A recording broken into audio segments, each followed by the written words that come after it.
सुब्रमण्यम का ने जानकारी दी है कि भारत अब जापान को पछाड़कर चौथा अर्थव्यवस्था बन गया है।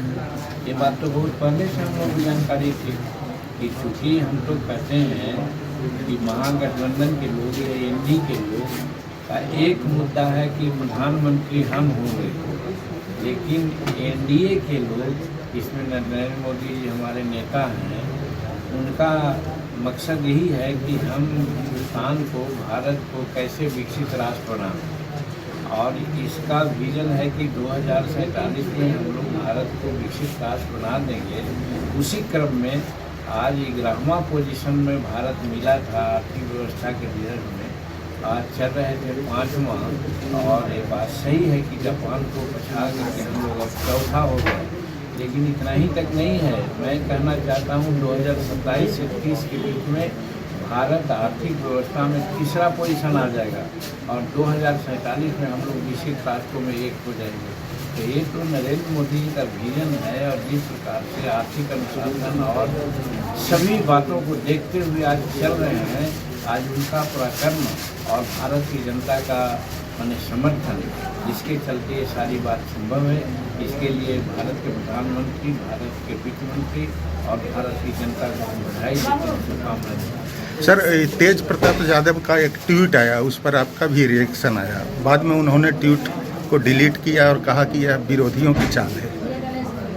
ये तो जांच का विषय है, लेकिन वास्तविकता ये है कि अगर उनके जो ट्वीट में आया है वो बात अगर नहीं रहती, तो चंद्रिका बाबू एक लब्ध प्रतिष्ठित पॉलिटिशियन है, उनकी बेटी से उनकी शादी हुई, और शादी को किस प्रकार से उन्होंने नकारा है, ये जग जाहिर है, कोर्ट में बात चल रही है। तो हमारा कहना है कि यदि ये बातें नहीं रहती तो फिर कोर्ट में जाने का और चंद्रिका बाबू की बेटी के साथ एक तरह से अत्याचार करने का क्या उचित है। सर, भाजपा के एक सांसद का बयान आया है कि पहलगाम में जो आतंकियों के सामने विधवा गिड़गिड़ा रही थी, उनको आतंकियों से लड़ना चाहिए था, जिस पर काफ़ी बवाल मचा हुआ है। देखिए, आतंकियों से ही तो लड़ा गया। भारत की सेना, भारत का नेतृत्व, भारत का प्रधानमंत्री पाकिस्तान के सिविलियन को कहीं कोई क्षति नहीं पहुंचाया है। एक और एक मुद्दा भारत का था कि हम आतंकवादियों से ही बात करेंगे और उसी को मारेंगे, और 11 जगह उनका किया गया अटैक, और उन्हीं को बर्बाद किया गया, उन्हीं के कई एक नेताओं को मारा गया है। इसलिए यदि कोई व्यक्तिगत देता है वक्तव्य, तो उसका कोई माने नहीं है।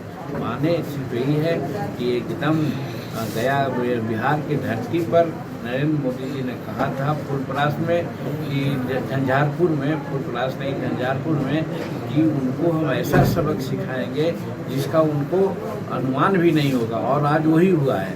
और फिर संसार के लोग और मीडिया के लोग जो आएँ बाएँ करते हैं, दिखलाते हैं, इसीलिए आज 5-6 ग्रुप में भारत के अच्छे जो हमारे सांसद हैं, उनको विभिन्न देशों में ये परिस्थिति को समझाने के लिए भेजा गया है।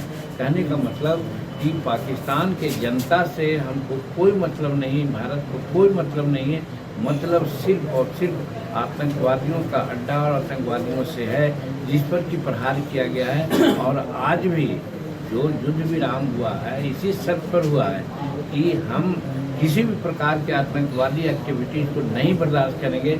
यदि उसकी एक्टिविटीज़ होगी तो हम वैसा जवाब देंगे, और आज जवाब दिया जा रहा है। इसलिए कोई एमपी या कोई व्यक्तिगत बात बोलते हैं उससे मतलब नहीं, ये राष्ट्रीय मुद्दा का मामला है, और इसमें नरेंद्र मोदी जी का विजन एकदम साफ है। सर, आरजेडी ने एक वीडियो पोस्ट किया है सोशल मीडिया पर, जिसमें नीतीश कुमार को पलटू और फालतू बताया गया है, जिस पर काफ़ी जैसे पहले ही मैंने कहा, हमारी बात आपने सुना, इन लोगों को सिर्फ सत्ता परिवर्तन से मतलब है कि कैसे लग रहा है कि जल्दी से हम सत्ता को प्राप्त कर लें, इसलिए आए बाएँ बोल रहे हैं। नीतीश कुमार इतना बढ़िया से शासन चला रहे, 20 साल शासन चलाए, आज भी चला रहे हैं। उनको किसी तरह से कोई कहता है पलटू राम की बात बोलते हैं, तो वो भी तो कई मन पलटू है।